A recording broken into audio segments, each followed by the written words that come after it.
ಏಳನೇ ದಿನಕ್ಕೆ ಕಾಲಿಟ್ಟಿದೆ ಕಬ್ಬು ಬೆಳೆಗಾರರ ಒಂದು ಪ್ರತಿಭಟನೆಯನ್ನು ಮಾಡ್ತಾ ಇದ್ದು ಪ್ರತಿ ಕ್ವಿಂಟಲ್ಗೆ ನಮಗೆ ಅಥವಾ ಟನ್ಗೆ 3,500 ರೂಪಾಯಿ ಒಂದು ಬೆಂಬಲ ಬೆಲೆಯನ್ನು ನೀಡಿ ಅಂತ ಆಗ್ರಹ ಮಾಡಿ ಪ್ರತಿಭಟನೆಯನ್ನು ಮಾಡ್ತಾ ಇದ್ರು. ಈ ವಿಚಾರವಾಗಿ ರೈತರು ತಮ್ಮ ಒಂದು ಹೋರಾಟವನ್ನು ಕೈ ಬಿಡುವಂತೆ ಕಾಣ್ತಾ ಇಲ್ಲ. ಈಗ ಏಳನೇ ದಿನಕ್ಕೆ ಕಾಲಿಟ್ಟಿರುವಂಥದ್ದು ಈ ಒಂದು ಕಬ್ಬು ಬೆಳೆಗಾರರ ಹೋರಾಟ ನಿಜಕ್ಕೂ ಕೂಡ ದೊಡ್ಡ ಮಟ್ಟದಲ್ಲಿ ಆಗ್ತಾ ಇದೆ.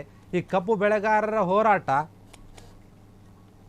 ಬೆಳಗಾವಿ ಜಿಲ್ಲೆಯ ಮೂಡಲಗಿ ತಾಲೂಕಿನ ಗುಲ್ರಾಮ ಅನ್ನೋದು ಗ್ರಾಮ ಏನಿದೆ, ಗುಲ್ರಾಪುರ ಗ್ರಾಮ ಕ್ಲಾಸ್ ಬಳಿ ರಾಜ್ಯ ಹೆದ್ದಾರಿಯನ್ನು ತೆರೆದು ಅಥವಾ ಬಂದ್ ಮಾಡಿ ಪ್ರತಿಭಟನೆಯನ್ನು ಮಾಡ್ತಾ ಇದ್ದಾರೆ.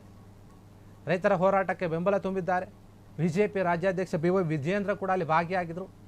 ಈ ಒಂದು ವಿಚಾರವಾಗಿ ಅವರ ಒಂದು ಸ್ಪಂದನೆ ಸಿಕ್ಕಿದೆ. ಅವರು ಹುಟ್ಟುಹಬ್ಬ ಇದ್ರೂ ಕೂಡ ಅವರು ಹೋಗಿದ್ದಾರೆ. ಪ್ರತಿ ಟನ್ಗೆ 3,500 ರೂಪಾಯಿ ಒಂದು ಬೆಂಬಲ ಬೆಲೆ ನೀಡುವಂತೆ ಆಗ್ರಹ ಇತ್ತು ಅವ್ರದ್ದು. ಪ್ರತಿಭಟನೆ ಮಾಡ್ತಾ ಇದ್ದಾರೆ. ಯಾರು ಜನಪ್ರತಿನಿಧಿಗಳು ಬರ್ತಾ ಇಲ್ಲ, ಸರಿಯಾಗಿ ತಲೆ ಕೆಡಿಸ್ಕೊಳ್ತಾ ಇಲ್ಲ. ಹೀಗಾಗಿ ನೀವೇನು ಮಾಡಿದ್ರು ಸರಿ, ನಮ್ಮ ಹೋರಾಟವನ್ನು ಕೈ ಬಿಡಲ್ಲ ಅನ್ನೋಂಥ ರೀತಿಯಲ್ಲಿ ಕೂತು ಬಿಟ್ಟಿದ್ದಾರೆ. ರೈತರೆಲ್ಲ ಕೂಡ ಪಟ್ಟು ಹಿಡಿದಿದ್ದಾರೆ. ನೀವು ಬೆಳೆ ಅಂದರೆ ಒಂದು ಬೆಲೆಯನ್ನು ಜಾಸ್ತಿ ಮಾಡಲೇಬೇಕು ಅಂತ, ನಾವು ಬೆಳೆದಂತಹ ಒಂದು ಬೆಳೆಗೆ ಬೆಲೆ ಸಿಗ್ತಾ ಇಲ್ಲ ಅಂತ ಹೇಳಿ ಪ್ರತಿಭಟನೆಗೆ ಕೂತಿದ್ದಾರೆ. 7ನೇ ದಿನ ಆಯಿತು.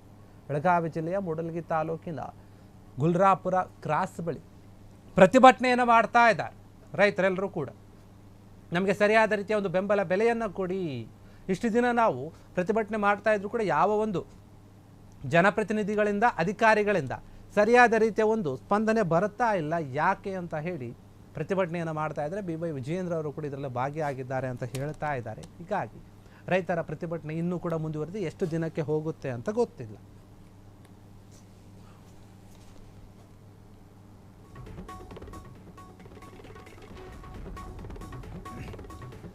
ಕಬ್ಬು ಬೆಳೆಗಾರರ ಹೋರಾಟಕ್ಕೆ ಕೊನೆಗೂ ಕೂಡ ಬೆಂಡಾಗಿದೆ ಸರ್ಕಾರ. ರಾಷ್ಟ್ರೀಯ ಹೆದ್ದಾರಿ ತಡೆಯುವ ಒಂದು ಬೆದರಿಕೆಗೆ ಬೆದರಿತ ಸರ್ಕಾರ ಎನ್ನುವಂತಹ ಮಾತು. ಪ್ರತಿಭಟನಾ ಸ್ಥಳಕ್ಕೆ ಹಿರಿಯ ಸಚಿವ HK ಪಾಟೀಲ್ ರವಾನಿಸಲು ಸರ್ಕಾರ ಸೂಚನೆಯನ್ನು ಕೊಟ್ಟಿದೆ. ನೀವು ಹೋಗಿ ಬರ್ರಿ ಅಂತ CM ಸಿದ್ದರಾಮಯ್ಯ ನಿರ್ದೇಶನದ ಮೇರೆಗೆ ಇದು ಬೆಳಗಾವಿಗೆ ಬಂದಿದ್ದಾರೆ. ಇಂದು ಮಧ್ಯಾಹ್ನ 12 ಗಂಟೆಗೆ ಗುಲ್ರಾಪುರ ಕ್ರಾಸ್ ಬಳಿಗೆ ಭೇಟಿ ನೀಡ್ತಾರೆ ಅಂತ ಹೇಳ್ತಾ ಇದ್ರು. ಬಂದಿದ್ದಾರೆ ಅವರು. ಸರ್ಕಾರದ ಆದೇಶವನ್ನು ಹೊತ್ತು ಪ್ರತಿಭಟನಾ ಒಂದು ಸ್ಥಳಕ್ಕೆ HK ಪಾಟೀಲ್ ಅವರು ಬಂದಿದ್ದಾರೆ ಅಂತ ಹೇಳಲಾಗ್ತಾ ಇದೆ. ಸರ್ಕಾರದ ಪ್ರತಿನಿಧಿ ಆಗಿ ಆಗಮಿಸುತ್ತಿರುವಂತಹ ಒಂದು ಹಿನ್ನೆಲೆ ಮತ್ತಷ್ಟು ಅಲ್ಲಿ ಜನರು ಸೇರ್ಕೊಂಡಿದ್ದಾರೆ ಮತ್ತು ರೈತರು ಸೇರ್ಕೊಂಡಿದ್ದಾರೆ ಕಬ್ಬು ಬೆಳೆಗಾರರ ಹೋರಾಟಕ್ಕೆ. ಸರ್ಕಾರ ಬೆಂಡಾದಂತೆ ಕಾಣ್ತಾ ಇದೆ. ಹೌದು, ದೊಡ್ಡ ಮಟ್ಟದ ಒಂದು ಹೋರಾಟವನ್ನು ಮಾಡ್ತಾ ಇದ್ರು. ಹೀಗಾಗಿ ನಮಗೆ ಸರಿಯಾದ ರೀತಿಯ ಒಂದು ಬೆಂಬಲ ಬೆಲೆ ಬೇಕು ಅಂತ ಕೇಳ್ತಾ ಇದ್ರು. ಅದಕ್ಕೆ ಒಂದು ರೀತಿಯಲ್ಲಿ ಕಿವಿ ಕೊಟ್ಟಿದೆ ಸರ್ಕಾರ. HK ಪಾಟೀಲ್ ಅವರನ್ನು ಕಳಿಸೋಕೆ ಮುಂದಾಗಿದೆ. ಹೋಗಿ ಬನ್ನಿ, ನೀವು ಹೋಗಿ ಮಾತಾಡ್ಕೊಂಡು ಬನ್ನಿ ಅಂತ ಹೇಳಿ CM ಸಿದ್ದರಾಮಯ್ಯ ಅವರೊಂದು ನಿರ್ದೇಶನದ ಮೇರೆಗೆ ಬೆಳಗಾವಿಗೆ ಇಂದು ಬಂದಿದ್ದಾರೆ HK ಪಾಟೀಲ್ ಅವರು. ಹೋಗಿ ಅಲ್ಲಿನ ಜನರ ಹತ್ರ ರೈತರ ಹತ್ರ ಮಾತನಾಡುವಂಥ ಒಂದು ಕೆಲಸವನ್ನು ಮಾಡಿರುವಂಥದ್ದು. 2 ಗಂಟೆಗೆ ಹೋಗಿದ್ದಾರಂತೆ ಮಧ್ಯಾಹ್ನ. ಹೀಗಾಗಿ ಸರ್ಕಾರದ ಒಂದು ಆದೇಶವನ್ನು ಹೊತ್ಕೊಂಡು ಪ್ರತಿಭಟನಾಕಾರರ ಮುಂದೆ ಹೋಗಿದ್ದಾರೆ. ಅವರು ಕೇಳ್ತಾರೆ ಅವರ ಒಂದು ವಿಚಾರಗಳು ಏನಿದೆ, ಏನು ಮಾಡಬೇಕು, ಎಲ್ಲ ವಿಚಾರಗಳನ್ನು ತಗೊಂಡು ಹೋಗಿ CM ಸಿದ್ದರಾಮಯ್ಯ ಅವರು ಮುಂದಿಡ್ತಾರೆ. ಏನು ಮಾಡಬೇಕು, ನಾವು ಯಾವ ರೀತಿಯಾಗಿ ಬೆಲೆಗಳನ್ನು ಜಾಸ್ತಿ ಮಾಡಬೇಕಾ ಇಲ್ವಾ, ರೈತರ ಒತ್ತಾಯ ಇನ್ನಷ್ಟು ಹೆಚ್ಚಾಗುತ್ತಾ ಅಥವಾ ಇಲ್ಲ ನಾವು ಮಾತಾಡಿಸ್ಬಿಟ್ಟು ಸರಿ ಮಾಡ್ಬೋದಾ ಇನ್ನು ಕೆಲವು ದಿನಗಳಲ್ಲಿ, ಅಥವಾ ಸ್ವಲ್ಪ ಟೈಮ್ ಕೊಡಿ ನಮಗೆ ಮಾಡಿಕೊಡ್ತೀವಿ ಅಂತ ಏನಾದರೂ ಮನವಿ ಮಾಡ್ತಾರಾ ಗೊತ್ತಿಲ್ಲ. ಹೀಗಾಗಿ ಸರ್ಕಾರದ ಒಂದು ಆದೇಶದ ಮೇರೆಗೆ, ಸಿದ್ದರಾಮಯ್ಯ ಅವರೊಂದು ಆದೇಶದ ಮೇರೆಗೆ HK ಪಾಟೀಲ್ ಅವರು ಅಲ್ಲಿಗೆ ಬಂದಿದ್ದಾರೆ ಎನ್ನುವಂತಹ ಒಂದು ಮಾತು.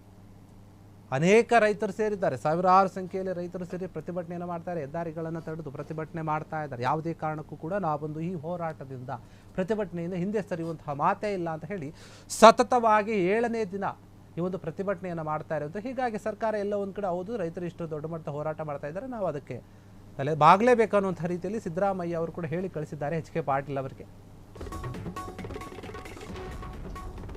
ಅಪ್ಪನಂತಾನೆ ರೈತರ ಬೆನ್ನಿಗೆ ನಿಂತಿದ್ದಾರೆ ಮಗ BY ವಿಜಯೇಂದ್ರ. ಜನ್ಮದಿನ ಸಂಭ್ರಮವನ್ನು ಬದಿಗಿಟ್ಟು ರೈತರ ಜೊತೆ ರಾತ್ರಿ ಕೂಡ ಕಳೆದಿದ್ದಾರೆ. ವಿಜಯೇಂದ್ರ ಅವರ ಹುಟ್ಟಿದಬ್ಬ ಆಯಿತು. ಹೀಗಾಗಿ ಬೆಂಗಳೂರಿನಲ್ಲಿ ಇಂದು ಹುಟ್ಟಿದಬ್ಬದ ಒಂದು ಆಚರಣೆ ನಡೀಬೇಕಾಗಿತ್ತು. ಅದನ್ನು ರದ್ದು ಮಾಡಿಕೊಂಡು BY ವಿಜಯೇಂದ್ರ ರೈತರಿಗೆ ಬೆಂಬಲವನ್ನು ಸೂಚಿಸಿದ್ದಾರೆ. ಪ್ರತಿಭಟನೆಯ ಜಾಗದಲ್ಲಿ ಮಲಗಿದ್ರು ವಿಜಯೇಂದ್ರ ಎನ್ನುವಂತಹ ಮಾತು. ರೈತರಿಗೆ ಬೆಂಬಲವನ್ನು ಕೂಡ ಕೊಟ್ಟಿದ್ದಾರೆ. ಮಲಗಿದಂತಹ ವಿಜಯೇಂದ್ರರನ್ನು ಎಬ್ಬಿಸಿ ಶುಭಾಶಯಗಳನ್ನು ಕೋರಿದ್ದಾರೆ ರೈತರು. ಅವರ ಹುಟ್ಟಿದಬ್ಬ ಆಯಿತು. ಹೀಗಾಗಿ ಕಬ್ಬು ಬೆಳೆಗಾರರ ಜೊತೆ ನಿಂತು ರೈತರ ಹೃದಯವನ್ನು ಗೆದ್ದಿದ್ದಾರೆ BY ವಿಜಯೇಂದ್ರ. ಅಪ್ಪನಂತೆ ಮಗ ರೈತರ ಪರವಾಗಿದ್ದಾರೆ ಅನ್ನುವಂತಹ ಮಾತುಗಳು ಕೇಳಿ ಬರ್ತಾ ಇದೆ. ನಿಜಕ್ಕೂ ಕೂಡ ಈ ರೀತಿಯಾಗಿ ರೈತರಿಗೆ ಸಮಸ್ಯೆ ಬಂದಾಗ ಅಥವಾ ಬೇರೆ ಏನೇ ಸಮಸ್ಯೆ ಇದ್ರೂ ಕೂಡ ರಾಜಕೀಯ ನಾಯಕರು ಕೆಲವರು ಬರ್ತಾರೆ, ಕೆಲವರು ಬರಲ್ಲ. ಈಗ ಬಿಜೆಪಿಯ ರಾಜ್ಯಾಧ್ಯಕ್ಷ ಆಗಿರುವಂತಹ BY ವಿಜಯೇಂದ್ರ ಅವರು ಹೋಗಿ ಅವ್ರ ಜೊತೆನೇ ಇದ್ದು ಅಲ್ಲೇ ರಾತ್ರಿಯನ್ನು ಕಳೆದಿದ್ದಾರೆ. ಹುಟ್ಟಿದಬ್ಬ ಇದ್ದರೂ ಕೂಡ, ಅವರ ಬರ್ತ್ಡೇ ಇದ್ದರೂ ಕೂಡ ಅದನ್ನು ಆಚರಿಸ್ಕೊಳ್ಳೋದು ಬೇಡ. ಬೆಂಗಳೂರಿನಲ್ಲಿ ತುಂಬ ದೊಡ್ಡ ಮಟ್ಟದಲ್ಲಿ ಅವರಿಗೆ ಸಿದ್ಧತೆಗಳನ್ನು ಮಾಡ್ಕೊಳ್ಳಲಾಗಿತ್ತು ಹುಟ್ಟಿದಬ್ಬವನ್ನು ಆಚರಣೆ ಮಾಡೋಕೆ. ಹೀಗಾಗಿ ಅದು ಬೇಡ ಅಂತ ರದ್ದು ಮಾಡಿದ್ದಾರೆ. ನಾನು ರೈತರ ಜೊತೆ ಇರ್ತೀನಿ, ರೈತರ ಸಮಸ್ಯೆಗೆ ಬೆಂಬಲವನ್ನು ನೀಡ್ತೀನಿ ಅಂತ ಹೇಳಿ ಒಂದು ರೀತಿಯಲ್ಲಿ PSY ಏನಿದ್ದಾರೆ ಯಡಿಯೂರಪ್ಪ ಅವರು ಇದ್ದಾರೆ, ಅವರ ರೀತಿಯಲ್ಲಿ ಮಗ ಕೂಡ ಅನ್ನುವಂಥ ರೀತಿಯಲ್ಲಿ ಜನರಲ್ಲಿ ಒಂದು ಮಾತು ಕೇಳಿ ಬರ್ತಾ ಇದೆ. ಒಂದು ಜನರ ಒಂದು ಮನಸ್ಸನ್ನು, ರೈತರ ಮನಸ್ಸನ್ನು ಕದಿಯುವಂತಹ ಒಂದು ಕೆಲಸವನ್ನು, ಗೆಲ್ಲುವಂತಹ ಕೆಲಸವನ್ನು BY ವಿಜಯೇಂದ್ರ ಅವರು ಮಾಡ್ತಿದ್ದಾರೆ ಎನ್ನುವಂತಹ ಮಾತು. BY ವಿಜಯೇಂದ್ರ ಕೂಡ ಈ ಒಂದು ರೈತರ ಒಂದು ಹೋರಾಟಕ್ಕೆ ಬೆಂಬಲವನ್ನು ನೀಡಿದರೆ, ನಾನು ಕೂಡ ನಿಮ್ಮ ಜೊತೆ ಇರ್ತೀನಿ, ಸರ್ಕಾರ ನಿಮಗೆ ಬೆಂಬಲ ಬೆಲೆ ಕೊಡೋ ತನಕ ಇರ್ತೀನಿ ಅನ್ನುವಂಥ ರೀತಿಯಲ್ಲಿ ಪಟ್ಟನ್ನು ಹಿಡಿದುಕೊಂಡು BY ವಿಜಯೇಂದ್ರ ಅವರು ಕೂಡ ಭಾಗಿಯಾಗಿದ್ದಾರೆ ಅಂತ ಹೇಳಲಾಗ್ತಾ ಇದೆ ಈ ಒಂದು ವಿಚಾರದಲ್ಲಿ. ಕ್ಷಣ ಕ್ಷಣದ ಸುದ್ದಿಗಳಿಗಾಗಿ ಫ್ರೀಡಂ ಟಿವಿ ಸಬ್ಸ್ಕ್ರೈಬ್ ಮಾಡಿ, ಲೈಕ್ ಮಾಡಿ ಹಾಗೂ ಫಾಲೋ ಮಾಡಿ. ಹೊಸ ಸುದ್ದಿಗಳ ನೋಟಿಫಿಕೇಶನ್ಗಾಗಿ ಬೆಲ್ ಐಕಾನ್ ಮೇಲೆ ಕ್ಲಿಕ್ ಮಾಡಿ.